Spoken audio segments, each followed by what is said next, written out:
नमस्कार दोस्तों, मैं Ashok Kumar study point channel में आपका स्वागत करता हूं। दोस्तों, आज हम लोग क्लास 10th की एक्सरसाइज 3 और लेसन का नाम है आपका मानव नेत्र, जिसका लेक्चर नंबर 2 आज हम लोग पढ़ेंगे, है ना। तो आज का जो मेरा टॉपिक है वो आंख की समंजन क्षमता, मतलब समंजन क्षमता क्या है, यहां से हम लोग आज स्टार्ट करेंगे। ठीक है, तो समंजन क्षमता हम लोग कहते हैं किसको, है ना। आखिरकार क्या है समंजन क्षमता? कहता मानव नेत्र में पाई जाने वाली वैसी क्षमता जिसके कारण मनुष्य दूर या नजदीक रखी वस्तु को साफ साफ देख पाता है। इस क्षमता को नेत्र की समंजन क्षमता कहते हैं, है ना। ऐसा मतलब नेत्र ऐसा अपने नेत्र की फोकस दूरी को बदल कर सकता है, बदल कर करता है। यह परिवर्तन सिलियरी मांसपेशियों के तनाव को घटने या बढ़ने से होता है। ठीक है, जैसा कि हमने लिख दिया है यहाँ पर दोस्तों, आपको हम समझा दे रहे हैं। क्या होता है ना कि हम लोग जो होते हैं, वस्तु चाहे कितना दूर हो या बहुत नजदीक रखी हुई हो, है ना, साफ साफ देख पाते हैं। ऐसा क्यों होता होगा? आखिर कुछ तो आंख में हमारे होता होगा, तभी तो हम लोग दूर रखी वस्तु को या नजदीक रखी वस्तु को साफ साफ देख लेते हैं, है ना।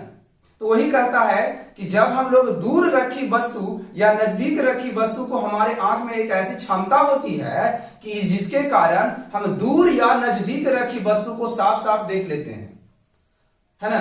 तो इस क्षमता को ही आंख की समंजन क्षमता कहा जाता है। अब इस क्षमता के द्वारा क्या होता है कि ऐसा क्यों करता है आंख? तो ऐसा आंख इसलिए करता है क्योंकि आंख की जो फोकस दूरी जो होती है वो क्या होती है, तो बढ़ते घटते रहता है। अब कहता है कि फोकस दूरी किसके कारण से बढ़ता घटता है, ये भी सवाल आता है कि फोकस दूरी किसके कारण से बढ़ता घटता है। तो सिलियरी मांसपेशियां के सिलियरी पेशियां या मांसपेशियां बोलिए, सिलियरी पेशियां में क्या होता है, तनाव बढ़ता है या घटता है।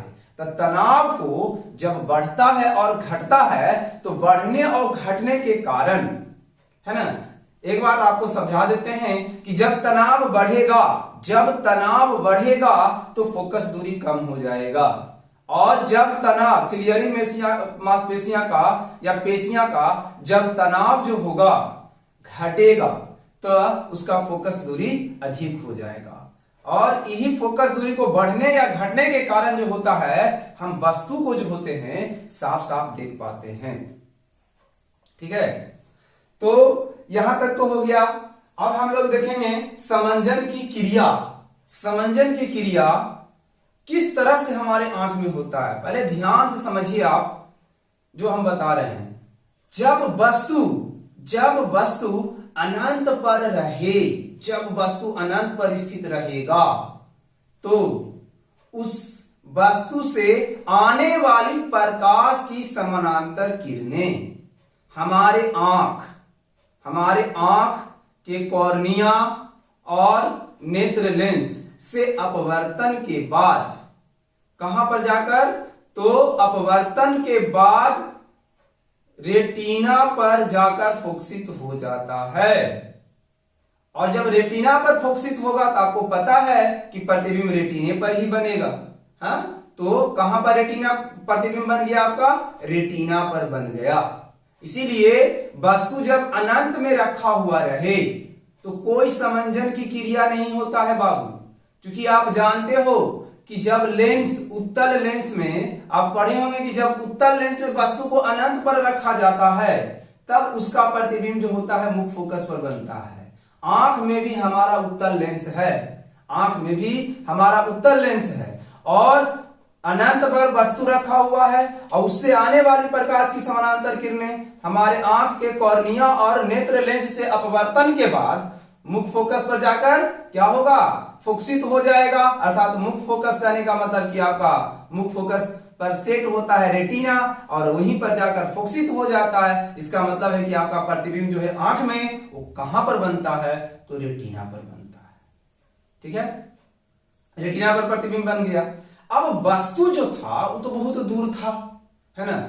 और इस स्थिति में एक बात और रखिएगा याद कि इस स्थिति में हमारे नेत्र लेंस की जो फोकस दूरी होती है वो अधिक होती है। इस स्थिति में नेत्र लेंस की फोकस दूरी अधिक होती है। ठीक है, और अब क्या करें कि वस्तु तो आपका क्या था, बहुत दूर रखा हुआ था और आंख तक से वहां से आ रहा था समानांतर किरणें, हमने देख लिया उस वस्तु को। अब क्या करें ना, हम वस्तु जो दूर है ना उसको हल्का अपने आंख की ओर लेके जाएं। वस्तु जो दूर है उसे आप अपने आंख की ओर लेके जाएं धीरे धीरे। तो जैसे जैसे आप अपने आंख की ओर वस्तु को लाइएगा ना, जैसे जैसे आप अपने आंख की ओर वस्तु को लाइएगा ना, तो क्या होगा ना, अनंत से जैसे ही थोड़ा सा आप इधर खिसके उस पर एक चीज काम करना स्टार्ट कर देगा। क्या, तो समंजन क्षमता स्टार्ट हो जाएगा। और समंजन क्षमता स्टार्ट हो जाएगा ना, तो वस्तु को जब आप खिसका रहे हैं अपनी आंख की तरफ, तो जैसे जैसे आप वस्तु को अपनी आंख की तरफ खिसकाइएगा आपके सिलियरी मांसपेशियों का तनाव बढ़ेगा। सिलियरी मांसपेशियों का तनाव बढ़ेगा, और जब सिलियरी मांसपेशियों का तनाव बढ़ता तो फोकस दूरी घटेगा। और फोकस दूरी को घटने के कारण से जो होता है, क्या होता है, फिर से प्रतिबिंब जो होता है वो फोकसित हो जाता है। वहां से आने वाली प्रकाश की किरणें रेटिने पर जाके फोकसित हो जाता है। इस कारण से जैसे जैसे आप लाओ आंख की ओर, वैसे वैसे क्या होगा, वैसे वैसे जो होगा आपका जो होगा प्रतिबिंब जो होगा इधर से तनाव बढ़ेगा और फोकस दूरी घटेगा, और वापस जो आपका जो इमेज है वो कहां पर बन जाएगा, तो रेटिने पर बन जाएगा। ठीक है, तो इस प्रकार से जो होता है आपका आंख में समंजन की क्रिया होती है। अब देखिए, अब जैसे जैसे एकदम लेके चला है नजदीक में, तो आंख से कुछ दूरी पर जैसे ही लाइएगा और उसके बाद फिर आप आंख के अंदर लेके जाइएगा तो वस्तु नहीं दिखिएगा। इसका मतलब क्या है कि आंख से कुछ दूरी तक ही समंजन क्षमता काम करता है, उसके बाद वो काम करना बंद कर देता है। मतलब कहा गया कि आप कहां से कहां तक किसी वस्तु को देख सकते हैं, तो अनंत से आंख के 25 सेंटीमीटर तक की दूरी तक ही हम वस्तु को देख पाते हैं। ठीक है, अनंत से आंख से 25 सेंटीमीटर की दूरी तक ही वस्तु को हम देख पाते हैं। चलिए, अब इसके बाद हम लोग जानेंगे, ये हो गया था आपका समंजन की क्रिया। बाबू अच्छे ढंग से आप इसको समझ लो। फिर से एक बात देखो हम बता देते हैं, वस्तु अनंत में रहेगा और उसका प्रतिबिंब कहां पर बनेगा, आपके रेटिना पर बनेगा। वस्तु अनंत में रहेगा, उसका प्रतिबिंब रेटिना पर बनेगा। रेटिना पर क्यों बना, चूंकि वस्तु से आने वाली प्रकाश की समानांतर किरणें हमारे कॉर्निया और लेंस से अपवर्तन के बाद मुख्य फोकस पर आकर फोकसित हो जाती है, रेटिना पर फोकसित हो जाती है, और रेटिना पर फोकसित होगा तो वहीं पर वस्तु का प्रतिबिंब बन जाएगा। और अनंत से जैसे जैसे ही वस्तु को अपने आंख की ओर लेके जाओगे, सिलियरी मांसपेशियों का तनाव बढ़ेगा, फोकस दूरी घटेगा, प्रतिबिंब वापस रेटिने पर बन जाएगा। यही क्रिया होता है जिस कारण से हम दूर या नजदीक रखी वस्तु को भी साफ साफ देख पाते हैं। ठीक है, चलिए अब हम लोग जानेंगे स्पष्ट दृष्टि की न्यूनतम दूरी। स्पष्ट दृष्टि की न्यूनतम दूरी यहां लिख देते हैं। ठीक है,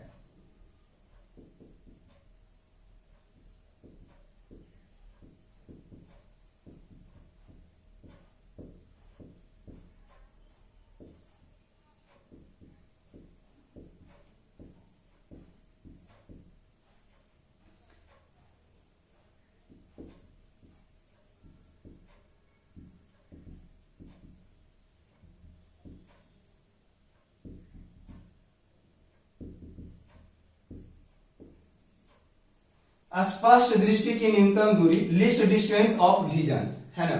स्पष्ट दृष्टि की न्यूनतम दूरी क्या है, तो वह न्यूनतम दूरी जहां से आंख किसी वस्तु को साफ साफ देखना प्रारंभ करता है, उसे हम लोग स्पष्ट दर्शन की न्यूनतम दूरी कहते हैं।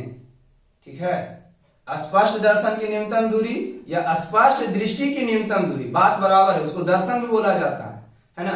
तो स्पष्ट दृष्टि की न्यूनतम दूरी, तो वह न्यूनतम दूरी जहां से हमारी आंख किसी वस्तु को साफ साफ देखना स्टार्ट करता है, उसे स्पष्ट दर्शन की न्यूनतम दूरी कहा जाता है। और ये जो दूरी होता है बाबू, यह हमारे आंख से 25 सेंटीमीटर के दूर तक होता है, और इस दूरी को स्पष्ट दर्शन की न्यूनतम दूरी को कैपिटल डी से सूचित किया जाता है, और आपका डी बराबर हो गया 25 सेंटीमीटर। इस बात को भी आपको याद रखना है, ठीक है। डी बराबर हो गया 25 सेंटीमीटर। चलिए, अब स्पष्ट दर्शन की न्यूनतम दूरी के बाद हम लोग जानेंगे ये दूरबिंदु। दूरबिंदु किसे कहते हैं? अगला पॉइंट आप देख लें दूरबिंदु के बारे में।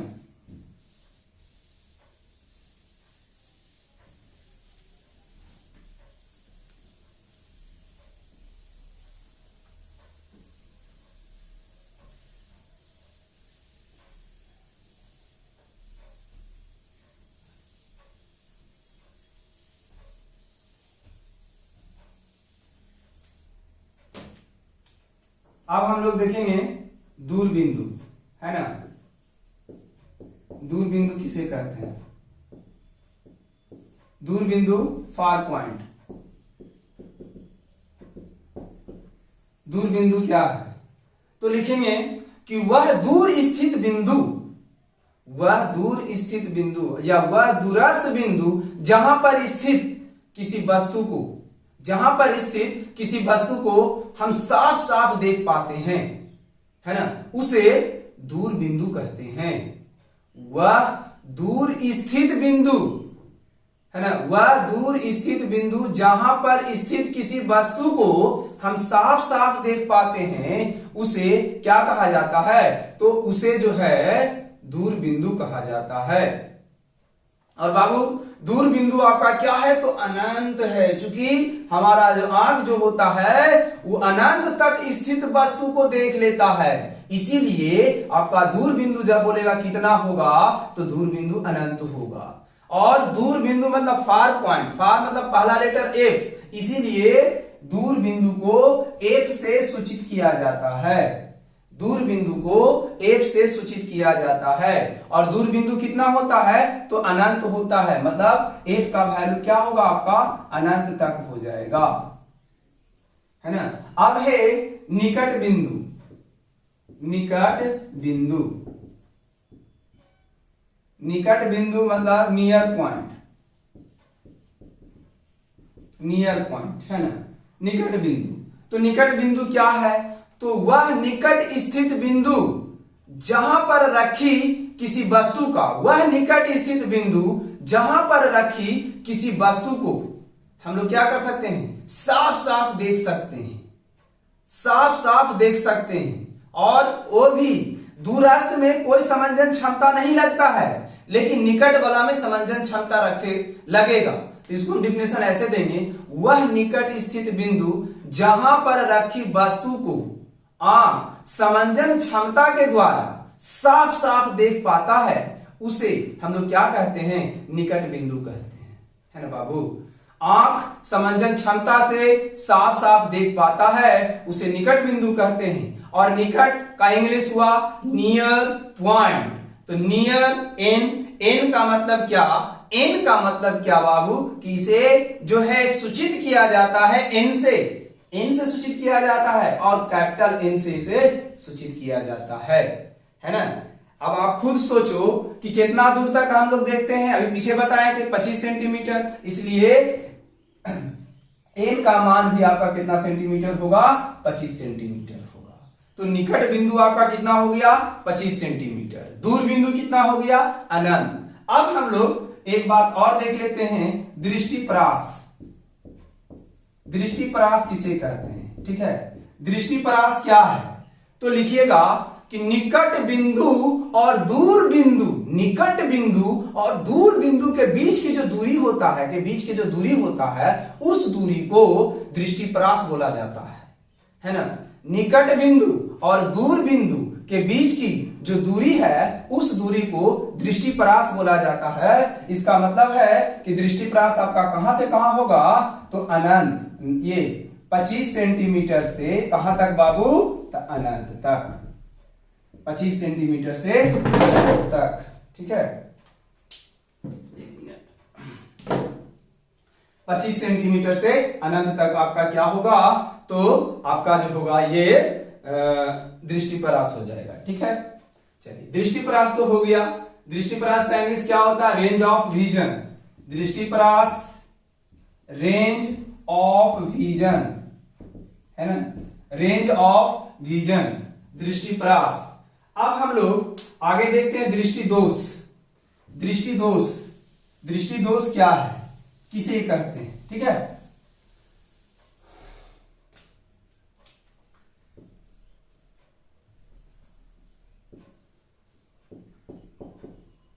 दृष्टि दोष, ओके, दृष्टि दोष, defects of vision, defects of vision, दृष्टि दोष। तो देखिए, समझिए अच्छे ढंग से, दृष्टि दोष क्या है, किसे कहते हैं दृष्टि दोष। तो जब मनुष्य की एज धीरे धीरे बढ़ने लगता है, मतलब मनुष्य वृद्धावस्था की ओर जाने लगते हैं, तो उसके आंख में सिलियरी मांसपेशियां की क्षमता कम जाती है ना। और सिलियरी मांसपेशियां की क्षमता को कम जाने से उसमें जो होता है, क्या होता है, अनेक प्रकार के दोष उत्पन्न होता है। ये जरूरी नहीं कि वृद्ध में ही हो सकता है ना, ये बच्चों में भी होता है, कभी कभी बच्चों में भी और किसी कारण से हो जाता है ना।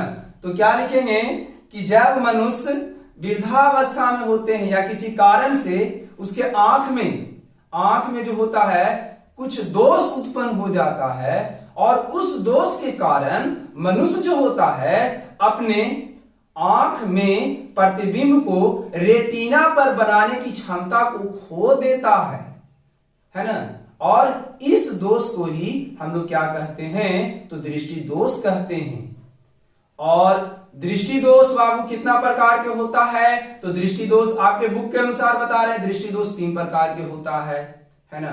दृष्टि दोष 3 प्रकार के होता है। तो लिखिएगा दृष्टि दोष के प्रकार में कि दृष्टि दोष 3 प्रकार के होते हैं।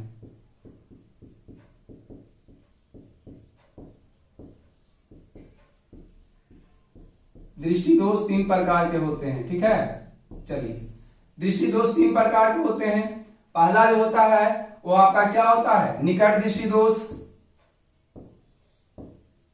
निकट दृष्टि दोष, जिसको आप इंग्लिश में क्या कहते हो, मायोपिया। निकट दृष्टि दोष को इंग्लिश में मायोपिया कहा जाता है ना। और दूसरा है दूर दृष्टि दोष। दूर दृष्टि दोष, जिसे हम लोग क्या कहते हैं, हाइपर मेट्रोपिया, है ना। एक आपका हो गया तीसरा जो हो गया आपका जरा दृष्टि दोष। जरा दृष्टि दोष, जिसे हम लोग क्या कहते हैं, प्रेस बायोपिया। ओके, हम लोग इसे बारी बारी से जानेंगे कि निकट दृष्टि दोष क्या है, दूर दृष्टि दोष क्या है, जरा दृष्टि दोष क्या है, इसका कारण और इसका उपचार को भी जानेंगे। तो सबसे पहले हम लोग देख लेते हैं, ये जो दोष 3 को हुआ ना, इस दोष को दूर करने के लिए भी क्या किया जाता है, लेंस का उपयोग किया जाता है। कुछ लेंस को जो होता है बाबू चश्मा में फिट कर दिया जाता है और आंख के आगे रख दिया जाता है। लेकिन कुछ ऐसे भी लेंस होते हैं जिसको क्या किया जाता है, तो जिसके सीधे नेत्र गोलक के क्या किया जाता है, नेत्र गोलक में लगा दिया जाता है, जिसे नेत्र गोलक में पर ही लगा दिया जाता है ना। और उसको चश्मा लगाने की आवश्यकता फिर नहीं पड़ता, क्योंकि नेत्र गोलक पर ही लेंस लगा दिया। उस लेंस को हम लोग नाम देते हैं संस्पर्श लेंस, कॉन्टेक्ट लेंस। इंग्लिश इसका होता है कॉन्टेक्ट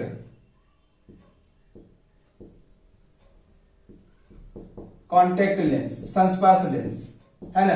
तो किसे कहते हैं संस्पर्श लेंस? तो वैसा लेंस जिसे सीधे नेत्र गोलक में ही लगा दिया जाता, फ्रेम में लगाने की कोई आवश्यकता नहीं है, उस लेंस को ही हम लोग संस्पर्श लेंस कहते हैं। मतलब दोष को दूर करने के लिए हम लोग क्या कर सकते हैं, या तो चश्मा का यूज कर सकते हैं, है ना, चश्मा में लेंस को फिट कर दिया जाता है, चश्मा तैयार। और या तो यदि आप चश्मा से निजात पाना चाहते हैं तो डायरेक्ट आप अपने आंख में लेंस को भी फिट कर सकते हैं, और उस लेंस को हम लोग संस्पर्श लेंस कहते हैं। ठीक है, चलिए अब हम लोग देख लेते हैं पहला निकट दृष्टि दोष।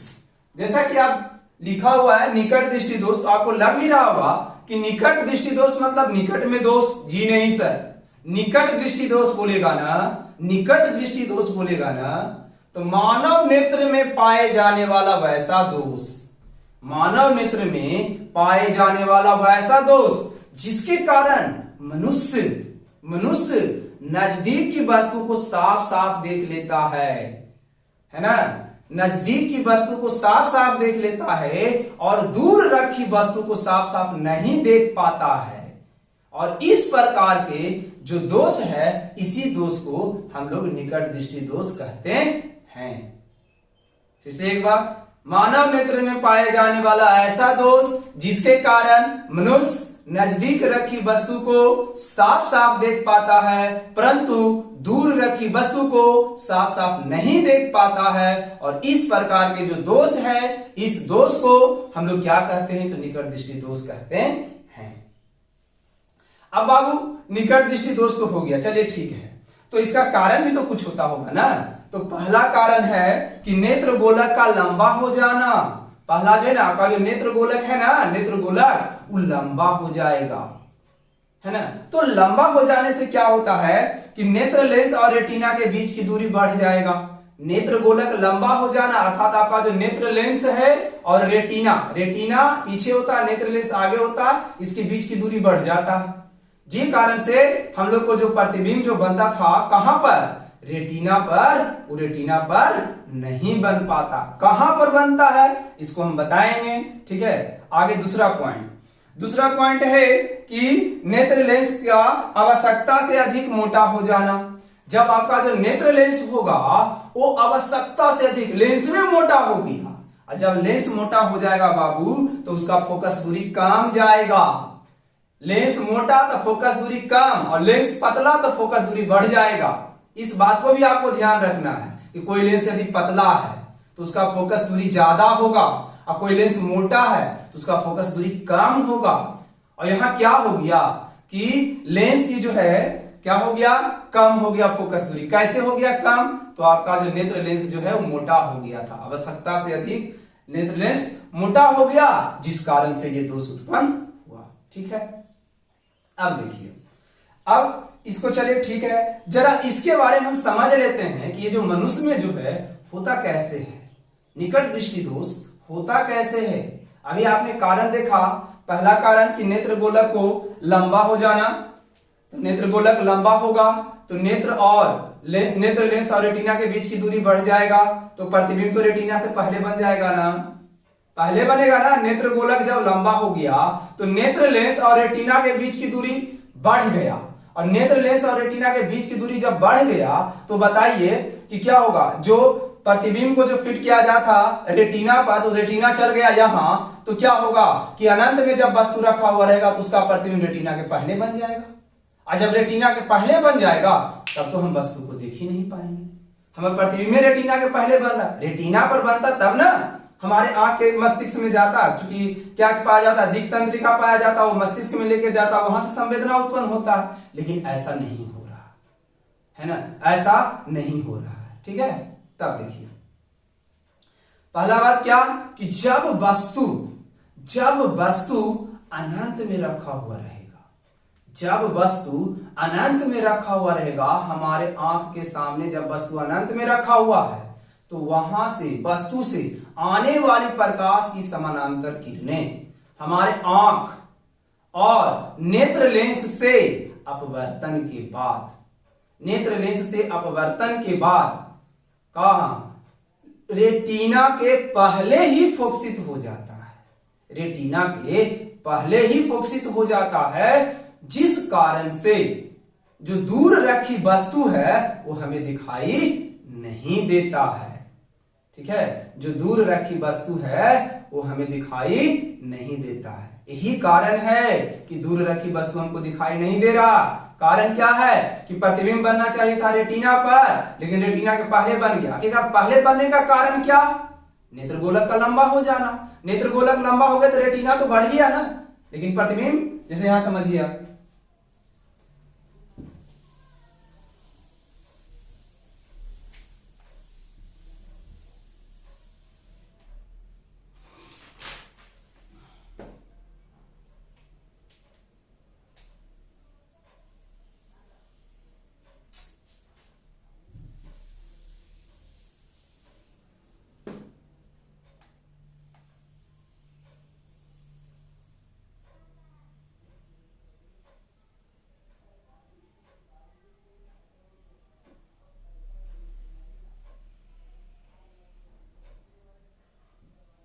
ये मान लीजिए कि आपका नेत्रगोलक है।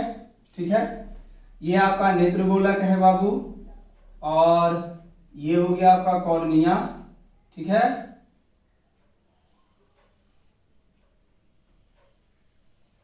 ठीक, ये हो गया नेत्र लेंस। जरा समझिएगा, जब आदमी को निकट दृष्टि दोष होता है, जब मनुष्य को निकट दृष्टि दोष होता है, तो दूर से आती हुई प्रकाश की समानांतर किरणें कॉर्निया और नेत्र लेंस से अपवर्तन के बाद, ये आपका है रेटिना। रेटिना, तो ये जो प्रतिबिंब जो बनता है बाबू, देखिए आपका क्या हो जाता है, यहीं पर बन जाता है इमेज।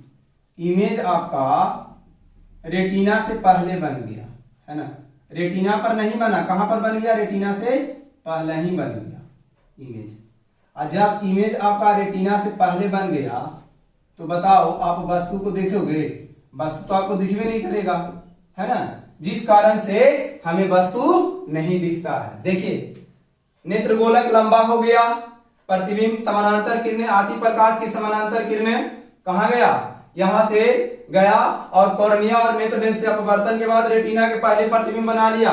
और जब रेटिना के पहले प्रतिबिंब बना लिया तो हम लोग को वस्तु दिखेगा नहीं, इसीलिए दूर रखी वस्तु हम लोग को नहीं दिख पाता है ना, इसीलिए दूर रखी वस्तु हम लोग को नहीं दिख पाता है और निकट की वस्तु दिख पाता। अब देखो क्या करो बाबू, ये जो अनंत में वस्तु रखा हुआ था ना, इस वस्तु को आप क्या करो, ये जो अनंत में वस्तु रखा हुआ था, इस वस्तु को आप धीरे धीरे इस तरफ खिंचकाओ। यहां मान लो तो यहां पर ऑब्जेक्ट रखा हुआ है, ठीक है, ओबीजे ऑब्जेक्ट या वस्तु रखा हुआ जो कि अनंत पर है, और इस वस्तु को हम धीरे धीरे इधर लेके जाएंगे। ध्यान दीजिएगा, इस वस्तु को हम धीरे धीरे लेंस की ओर, आंख की तरफ लेके जाएंगे, अपने आंख की तरफ लेके जाएंगे। जब वस्तु को धीरे धीरे अपने आंख की तरफ लेके जाइएगा तो मान लीजिए पहले वस्तु था अनंत में, अनंत से थोड़ा सा यहां भी आया, फिर भी प्रतिबिंब यहीं बन रहा है ना, थोड़ा सा और इधर खिसकाया, फिर भी प्रतिबिंब यहीं बन रहा है, और खिसकाया इधर, फिर भी प्रतिबिंब यहीं बन रहा है, लेकिन और लाया इधर, और इस बिंदु का नाम दिया हमने एफ पॉइंट। एफ बिंदु पर लाया, तब हमने क्या देखा कि वस्तु हमें साफ साफ नजर आवे लगा। देखिए समझिएगा जरा, पहले वस्तु साफ साफ नजर नहीं आ रहा था, लेकिन हमने क्या किया, पहले वस्तु अनंत में था, नहीं दिखा, और आगे आया फिर भी नहीं दिखा, और आगे लाया फिर भी नहीं दिखा, अब एक मुख और आगे लाया, थोड़ा सा और बढ़ाया आगे, तो वस्तु हमको साफ साफ दिखने लगा, वस्तु हमें साफ साफ दिखने लगा। तो ये नेत्र मतलब ये जो होता है बिंदु, जहां पर वस्तु हमको साफ साफ दिख रहा है, वह निकट दृष्टि दोष वाला की मनुष्य की क्या होता है, दूर बिंदु होता है बाबू, दूर बिंदु होता है। जो व्यक्ति को निकट दृष्टि दोष है, अब बोलेगा उसका दूर बिंदु कहां तक है, तो यही एक बिंदु जो होता है इसका दूर बिंदु होता है, याद रखिएगा, दूर बिंदु होता है ये। और देखिए समझिए, अब इस दूर बिंदु से, निकट दृष्टि दोष वाले के लिए ये दूर बिंदु है, ठीक है, निकट दृष्टि दोष वाले के लिए। अब इस दूर बिंदु से जैसे ही हम वस्तु को और इधर खिसकाएंगे, जैसे ही हम वस्तु को और इधर खिसकाएंगे, तो जानते हैं क्या होगा, जब वस्तु को आप और इधर खिसकाना स्टार्ट कीजिएगा तो आंख की, तो आंख की जो है क्या होता है ना, सिलियरी पेशियां या आंख में समंजन क्षमता स्टार्ट हो जाएगा, आंख में समंजन क्षमता स्टार्ट हो जाएगा। और आंख में समंजन क्षमता स्टार्ट होने के कारण ये लाएगा इधर इसका, तो क्या होगा, सिलियरी मांसपेशियां का तनाव बढ़ जाएगा, फोकस दूरी कम जाएगा, इसका प्रतिबिंब जाकर रेटिना पर बढ़ जाएगा। मतलब आप समझिए, यहां से जैसे जैसे आप इधर लेके जाओगे, यहां से आप जैसे जैसे आप इस तरफ लेके जाओगे वस्तु को, तब इसका प्रतिबिंब जो होगा, तब ये भी होगा। जैसे यहां समझिए अनंत से लाए तो थोड़ा सा ये इधर खिसका, और लाए इधर थोड़ा सा इधर खिसका, ये चीज इमेज फिर से समझे, अनंत में था इमेज यहां बना, अनंत से थोड़ा सा इधर लाए इमेज, और थोड़ा सा ये इधर आया, थोड़ा सा इधर आया, और लाए और थोड़ा सा इधर लाया, एक पर आया इमेज यहां पर बन गया, एक पर आया तो इमेज आपका वहां पर बन गया। देखिए इस फिगर को भी हम फिर से आपको समझा देते हैं फिगर के द्वारा।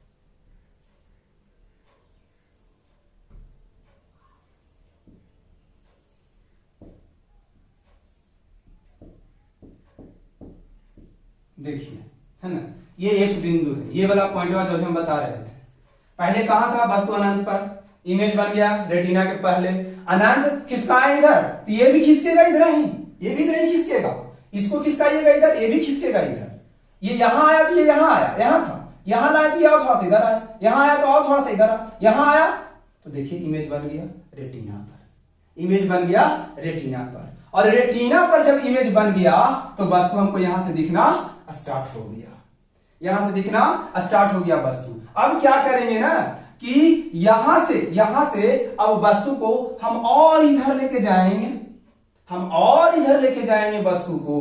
तो जब हम और इधर वस्तु को लेकर जाएंगे ना, जब हम और इधर वस्तु को लाएंगे ना, तो क्या होगा पता है, वस्तु तो दिखेगा साफ साफ, लेकिन यहां पर क्या है, सिलियरी मांसपेशियां का तनाव जो होगा बढ़ जाएगा और फोकस दूरी घट जाएगा, जिस कारण से प्रतिबिंब इसका यहीं पर बनते रहेगा।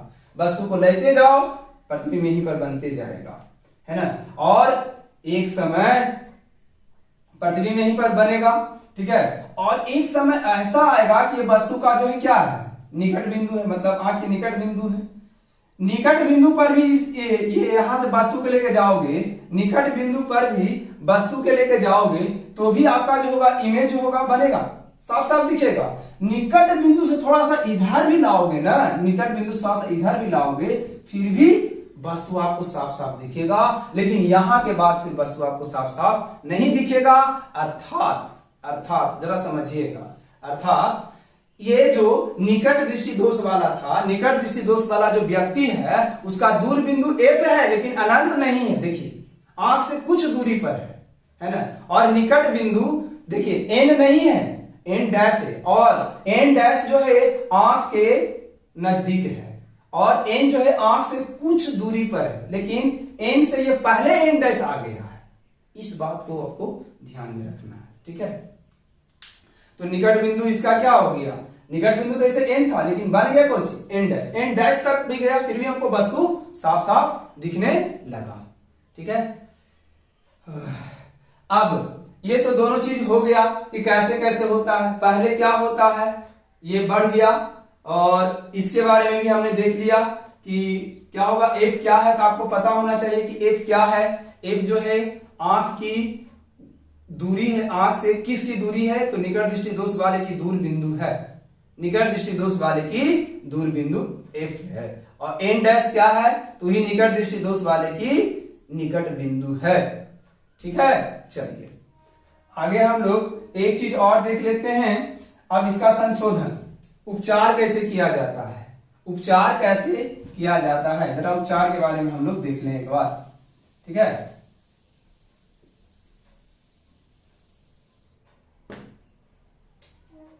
उपचार संशोधन, ठीक है। निकट दृष्टि दोष वाले जिस व्यक्ति को निकट दृष्टि दोष होता है बाबू, उसको उपचार के लिए क्या किया जाता है कि अवतल या अपसारी लेंस का उपयोग किया जाता है। अवतल लेंस या अपसारी लेंस का उपयोग किया जाता है। ठीक है, उपचार के लिए अवतल लेंस या अवतल लेंस या अपसारी लेंस का उपयोग किया जाता है। आखिर ये कैसे काम करता होगा जरा आप समझिए, पहले ध्यान से, एकदम अच्छा ढंग से समझिएगा। ठीक है, समझ में आ जाना चाहिए। आदि समझ में आ गया बाबू तो आप कमेंट जरूर करें कि सर हमें समझ में आ गया है। ठीक है, देखिए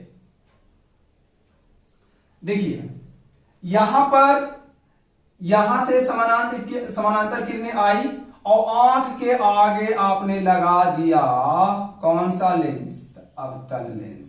संशोधन के लिए किस लेंस का उपयोग करते हैं? अवतल लेंस का। अवतल लेंस लगा दिया आंख के आगे, है ना।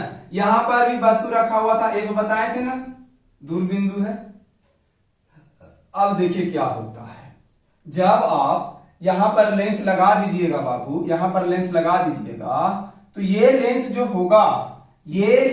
होगा अनंत पर जो वस्तु रखा है, क्योंकि हमको अनंत वाला वस्तु को देखना है, नजदीक वाला तो दिखिए रहा, आपको पता है कि नजदीक वाला दिख रहा भाई, अनंत वाला को देखना है जो दूर में रखा है। नजदीक में तो हमारा आंख के क्षमते निकट दृष्टि दोष है तो निकट वाला तो देखबे करेगा, दूर वाला को नहीं देखना है, ताले चश्मा लगाएंगे दूर को देखने के लिए, तो दूर वाले को देखने के लिए अवतल लेंस दिया चश्मा, लो अवतल लेंस चश्मा लो जी। तो अवतल लेंस चश्मा क्या करता है? अवतल लेंस चश्मा क्या करता है तो सुन लीजिए पहले आप, है ना। अवतल लेंस चश्मा जो होता है, जो दूर में जो वस्तु रखा हुआ है, दूर में जो वस्तु रखा हुआ वहां से आने वाली प्रकाश की समानांतर किरणें को इस एक बिंदु पर अभिसरित करता है। किस बिंदु पर बाबू? एक बिंदु पर अभिसरित करता है। तो यहां पर ये क्या होता है आपको पता है? ये क्या करेगा? अवतल लेंस है तो अवतल लेंस क्या करेगा? अपसारी कहलाता है, इसे अपसारी कहते हैं। तो अपसारी करना मतलब क्या? ये फैला देगा, है ना। अपसारी का मतलब क्या होता है? फैलाना। इसको ये फैलाएगा और फैलावे के बाद ये देखो, ये यहां से आते हुए प्रतीत हो जाएगा, एक बिंदु से आते हुए प्रतीत हो जाएगा। पहले ये क्या किया लेंस जो समझिए, समानांतर किरणें, आने वाली समानांतर किरणें को, आने वाली जो समानांतर किरणें है उसे क्या किया? अपसारित किया। और अपसारित होने के बाद अपसारित किया इसे, और इसे जो है एफ बिंदु पर फोकसित किया, एफ बिंदु पर। और आपको पता है कि एक बिंदु पर हमारा आंख तो देखिए लेता है, तो फिर क्या किया? पहले ई लेंस काम किया कि अनंत से आने वाली प्रकाश की किरणें को एक बिंदु पर किया, और इस एक बिंदु से आपको पता है कि आंख जो होता है उसका इमेज जो होता है कहां पर बना देता है? अभी आपने बनाया था एक फिगर कि रेटिना पर बना देता है, और इसका इमेज आके रेटिना पर बन गया। ठीक है, इस तरह से संशोधन होता है। फिर से एक बार समझें, ऐसे समझे जैसे हम समझा रहे हैं। अनंत पर वस्तु स्थित है तो ये अवतल लेंस जो है अनंत पर स्थित वस्तु को एक बिंदु पर इमेज बनाया, एक बिंदु पर इसका प्रतिबिंब बनाया, है ना। एक बिंदु पर इसका प्रतिबिंब बनाया, ठीक। और एक बिंदु पर ये प्रतिबिंब बनाया, ये, और ये लेंस अनंत पर स्थित वस्तु का, अवतल लेंस अनंत पर स्थित वस्तु का एक बिंदु पर मान लीजिए कि प्रतिबिंब बनाया, और ये प्रतिबिंब इस लेंस के लिए, आंख के लेंस के लिए ऑब्जेक्ट का काम किया। किसका काम किया? ऑब्जेक्ट का काम। और इस लेंस, ये लेंस जब देखता है तो अनंत वाला को नहीं देखता, इसका काम है अनंत से यहां पर लाना, और इसका काम है यहां से, यहां पर जो इमेज बन रहा, इसका इमेज को रेटिना पर बनाना। समझ में आ रहा होगा बात आपको, है ना। देखिए, अनंत पर से वस्तु का प्रतिबिंब ये बनाता है, अनंत पर स्थित वस्तु का प्रतिबिंब एक बिंदु पर ये बनाया, और ये क्या किया? इसको देखता है, अनंत वाला को नहीं देखता है। तो देखिए ये क्या काम किया? अनंत से लाके यहां दिया, और ये लेंस, नेत्र लेंस, यहां से इसका प्रतिबिंब रेटिना पर बनाया, और जिस कारण से दूर रखी वस्तु को भी हमारा आंख जो होता है वो साफ साफ देख पाता है। ठीक है, इस ढंग से हम लोग इसका उपचार करते हैं। उपचार के लिए यहां से देख लेते हैं एफ बराबर क्या होता है। तो एफ बराबर आपका होता है लेंस की फोकस दूरी, लेंस की फोकस दूरी, और उसके बाद डी बराबर क्या होता है, आंख से यहां पर मान लेते हैं आप एन, यहां मान लीजिए आप एन डैश, बताए थे ना कि एन डैश कैसे होता है ना। यहां क्या होगा, आंख से दूर बिंदु एफ, आंख से दूर बिंदु एफ की दूरी, ठीक है, डी हो गया। उसके बाद वी क्या होता है, वी होता है लेंस से प्रतिबिंब की दूरी, लेंस से प्रतिबिंब की दूरी। अब यहां पर u क्या होता है, u होता है आपका वस्तु दूरी। अब आपको पता है कि वस्तु कहां पर रखना है, अनंत पर, तो वस्तु दूरी u का जो मान होगा वो क्या होगा आपका माइनस इंफिनिटी हो जाएगा, क्योंकि वस्तु दूरी तो नेगेटिव होता है, आपको पता होना चाहिए था, ठीक है। अब हम लोग लेंस सूत्र तो जानते हैं, तो लेंस सूत्र में क्या होता है, लेंस सूत्र क्या होता है, लेंस सूत्र जो देख लेते हैं। लेंस सूत्र से देखिए, आप लेंस सूत्र जानते हो, तो लेंस सूत्र का फॉर्मूला क्या होता है, 1/v माइनस 1/u बराबर 1/f, है ना। तो देखिए यहां 1/v, अब ये v क्या होता है, तो v जो होता है, आपको हम v के बारे में, लेंस से प्रतिबिंब की दूरी, तो लेंस से देखिए इमेज भी तो मिटा दिया, ये मान लेते हैं आपका लेंस है, और यहां क्या बन रहा था, f पर प्रतिबिंब बन रहा था अवतल लेंस के द्वारा, इस f पर प्रतिबिंब बन रहा था, और उत्तल लेंस फिर इसको कहां बना रहा था, प्रतिबिंब रेटिना पर बना रहा था, अनंत से आया इसका प्रतिबिंब बना, ये यहां से यहां तक की दूरी है ना। तो यहां से देखिएगा कि लेंस से प्रतिबिंब की दूरी, तो लेंस तो ई ना, प्रतिबिंब ई ना, इसके बीच की दूरी, तो इसके बीच की दूरी को स्मॉल डी कहा गया। तो स्मॉल डी का वैल्यू जो है वो क्या होगा, इस तरफ मापोगे, और बताए थे लेंस में इस तरफ जाएंगे तो माइनस, और इस तरफ जाएंगे तो प्लस, तो प्लस होगा कि माइनस होगा, तो आप कहोगे कि माइनस होगा। और v का मान क्या होगा, तो v का मान आपका डी के बराबर होगा, स्मॉल डी के बराबर। तो यहां से क्या करिएगा, v की जगह लिखिएगा स्मॉल डी, नेगेटिव ना, क्योंकि इस तरफ जा रहे हो ना, तो नेगेटिव, तो यहां पर क्या होगा 1/-d माइनस 1/-इंफिनिटी और बराबर 1/f, है ना, 1/f हो गया। इसको हम लोग क्या करेंगे, तो इसे हम लोग 1/-d बराबर 1/इंफिनिटी बराबर 1/f, तो 1/इंफिनिटी का वैल्यू क्या होता है, 0, है ना। तो 1/-d प्लस 0 बराबर 1/f,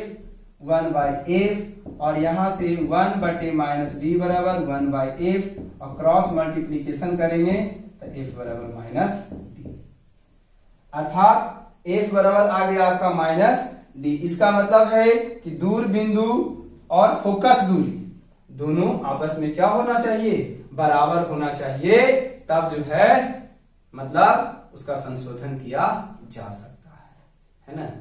दूर बिंदु और फोकस दूरी दोनों बराबर होना चाहिए, ठीक है। नेक्स्ट डे हम लोग पढ़ेंगे दूरदृष्टि दोष का संशोधन, उसका कारण, ठीक है।